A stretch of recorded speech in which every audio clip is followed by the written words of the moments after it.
की दुकानों के आगे कि भगवान शर्मा को अच्छी तरह याद होगा कि पान की दुकानों चाय की दुकानों के सामने सैकड़ों नहीं हजारों की संख्या में वासी एकत्र होते थे और उनके उद्बोधन को सुनते थे और उनके अंदर ये विश्वास जागृत होता था कि हाँ हमारा अभी सुरक्षित है। ऐसे और उसके बाद जब राष्ट्रपति पद से वो हुए तो उन्होंने कोई सरकारी सुविधा नहीं ली और वो अपने निजी निवास गिरजा भवन में जाकर के रहने लगे। संयोग से उस समय मैं अध्यापक के रूप में जुड़ा हुआ था साहित्य जगत से और साथ ही साथ लखनऊ विश्वविद्यालय में शोध कार्य भी कर रहा था और मैंने उनके अनेक भाषण सुने हैं डॉक्टर और उन्हीं की प्रेरणा से मैं राजनीति में भी आया क्योंकि उन्होंने एक भाषण में कहा था कि पढ़े लिखे और प्रबुद्ध लोगों की उस समय ये मैं सन 60 के दशक की बात देश की राजनीति में एक बहुत बड़ी आवश्यकता है और ये उनका आशीर्वाद था मुझे और बुजुर्गों का भी आशीर्वाद था कि मुझे लखनऊ नगर का 3 बार महापौर चुने जाने का जो है वो सौभाग्य प्राप्त हुआ। मैं विधायक भी रहा और राजनीति में भी मैंने काफी हिस्सा लिया लेकिन मैं इस बात की आज भी आवश्यकता समझता हूँ कि जो आज राजनीति में के क्षेत्र में प्रबुद्ध लोगों का अभाव हो रहा है उस अभाव की पूर्ति करने के लिए हमें डॉक्टर राधाकृष्णन जैसे महान व्यक्तित्व से प्रेरणा लेनी चाहिए और ये प्रेरणा जो है वो आवश्यक है। ये मैं 60 वर्ष पहले की बात कर रहा हूँ। डॉक्टर राधाकृष्णन ने एक बहुत बड़ा सेमिनार किया था दिल्ली के अंदर और उस समय दक्षिण अफ्रीका के अंदर रंगभेद की बहुत बड़ी समस्या थी। वो अलग अलग बस्तियां बना रहे थे काले और गोरों के लिए और नेल्सन मंडेला जो है जो उस आंदोलन के प्रवर्तक थे उनको गांधी जी से प्रेरणा मिली थी क्योंकि गांधी जी की जो कर्म भूमि है वो पहली कर्म भूमि दक्षिण अफ्रीका ही थी। तो जब उन्होंने आयोजन किया तो मैंने उसमें एक कविता पढ़ी थी उस आयोजन के अंदर वो कविता डॉक्टर शर्मा में और आपकी अनुमति से और हमारी जो मुख्य अतिथि हैं डॉक्टर अपूर्णा जी उनकी अनुमति से मैं वो कविता जो है वो आपके समक्ष प्रस्तुत करना चाहूंगा। स्वागत रंग भी है और थोड़ा कह लीजिए कि इसके ऊपर ये रंगभेद के विरोध में एक जो प्रबुद्ध व्यक्ति को सोचना चाहिए तो उसकी सोच भी है। इसका शीर्षक है मैं तुमसे पूछता हूँ। श्वेत और अश्वेत लोगों के लिए बस्तियां बनाने वालों जोहान्सबर्ग की जेरी में बंधे पशुओं पर भी प्रतिबंध लगा दो कि श्वेत पशु अश्वेत और अश्वेत पशु श्वेत बच्चे न जन्माएं।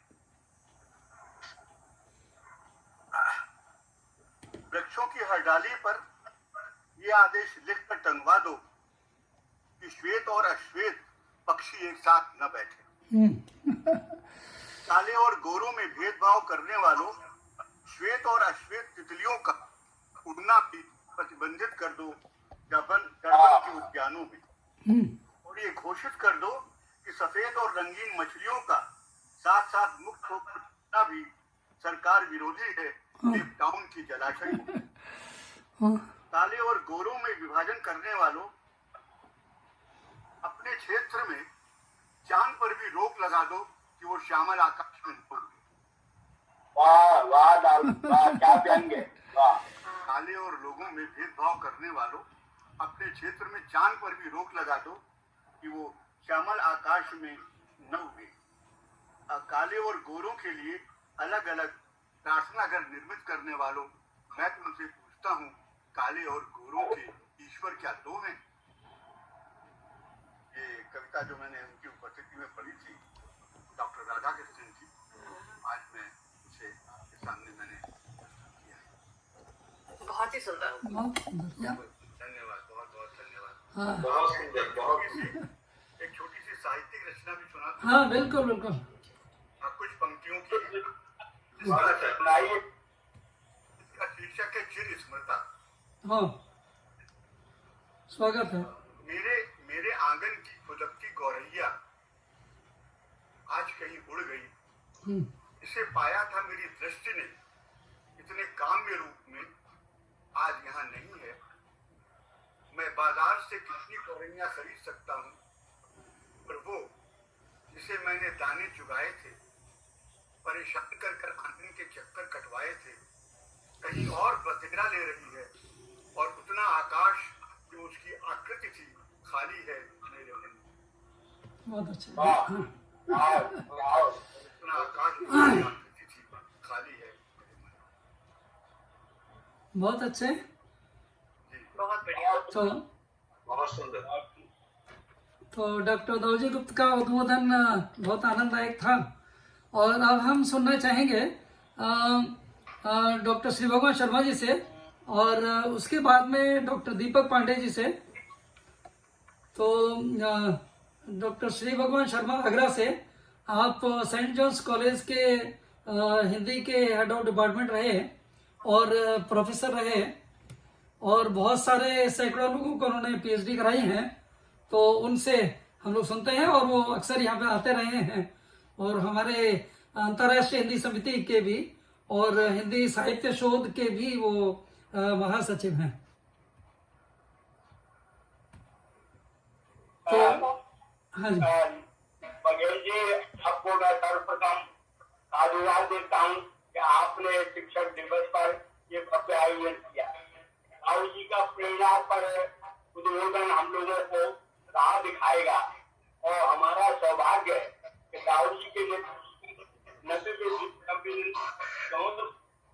हमने उन्हें देखा जो नेल्सन मंडेला से संबंधित। गुरु की समाज में बड़ी महती उपयोगिता है। गुरु और गुरु दो शब्दों से मिलकर बना है। गुरु का मतलब होता है अंधकार, उसका अर्थ होता प्रकाश। जो प्रकाश की ओर ले जाता है उसको गुरु कहते हैं। हमारी संस्कृति में गुरु का अधिष्ठान है। गुरु ब्रह्मा, गुरु विष्णु, गुरु देवो महेश्वर, गुरु साक्षात परम ब्रह्म है, तस्मै श्री। गुरु को हम नमस्कार करते हैं। गुरु संसार में बहुत रिश्ते हैं, लेकिन गुरु और शिष्य का और पिता पुत्र का जो रिश्ते हैं, कहता है शिष्याद पुत्राद पराजित। गुरु तब प्रसन्न होता है जब वो अपने शिष्य से पराजित हो जाता है। पिता तब प्रसन्न होता है जब अपने पुत्र से पराजित होता है। संसार के अन्य संबंध करते हैं, लेकिन दो रिश्ते बड़े पवित्र है। गुरु का रिश्ता बड़ा महान है। गुरु सर्वसुधानी होता है। वो संसार को दिशा निर्देश देखता है बिना किसी स्वार्थ के। और कबीर ने भी कहा है, गुरु गोविंद दो खड़े काके लागो पाओ, बलिहारी गुरु आपके गोविंद क्यों बताए। इसी तरह से और आप देखें, गुरु कुम्हार शिष्य कुंभ है। देखिए, कल्पना कीजिए, गुरु कुम्हार है, शिष्य कुंभ है। गड़े गड़े काटे खोट, जैसे कुम्हार गड़े में से खोटों को दूर करता है, ऐसे अंतर हार सहार दे बाहर बाहर छोड़। उसी तरह गुरु शिष्य में निर्माण में महत्वपूर्ण भूमिका रखता है। लक्ष्य है शिष्य के चरित्र का निर्माण करना। ये शाम न विद्या ज्ञानम न शीलम गुणो न धर्मा, ये मर्त लोके भूभार भूता मनुष्य रूप प्रयास। बहुत अच्छा। मानव को मानव बनाता है, इंसानियत सिखाता है, और यज्ञ तब का आशीर्वाद करता है। विद्या दे करके वो है मनुष्य को विनम्र बनाता है, क्योंकि विद्या का लक्षण ही है विद्या वेदाति विनयम पात्रताम पात्रत्वा धनम आपनोति धर्म सदस्यम। विद्या देने वाला गुरु संसार में श्लाघ्य है, पूजनीय है। बिना गुरु के संसार में अंधेरा रहता है। इसलिए हमें गुरु शिक्षक दिवस पर गुरु को चरणों में नमन करना चाहिए, उससे प्रेरणा लेनी चाहिए और अपने जीवन को सार्थक बनाना चाहिए। गुरु ने हमेशा ये कहा है कि वृत्तम यज्ञ संरक्षित वित्तम आयाति याचिका अक्षिणो क्षिणो वृत्तस्तु हतोत। अर्थात जीवन में अपने वृत्तिमान चरित्र की रक्षा करना चाहिए। धन तो व्यर्थ है, धन के बारे में ज्यादा नहीं सोचना चाहिए। तो कभी हिंदी में कहा है, कूद सपूत तो क्यों धन संचय, कूद कपूत तो क्यों धन संचय। धन संचय करना हमारा लक्ष्य नहीं होना चाहिए, चरित्र निर्माण हमारा लक्ष्य होना चाहिए। गुरु हमको ये उपदेश देता है और जो गुरु के उपदेश को ग्रहण करके हम अपने जीवन को साफ बनाते हैं, समाज को सफल बनाते हैं, देश को विकसित बनाते हैं और बहुत अपना को अपनाते हैं। गुरु ने हमेशा अपना काम में किया, पर धर्म नहीं भाई पर पीड़क अष्टादश पुराणे से व्यासंत वैष्णव जो है परोपकार है, पुण्य है, पापा है पर पूर्णम में हम नमन करते हैं और उन्हें को भव्य आयोजन के लिए आदरणीय दाऊ जी के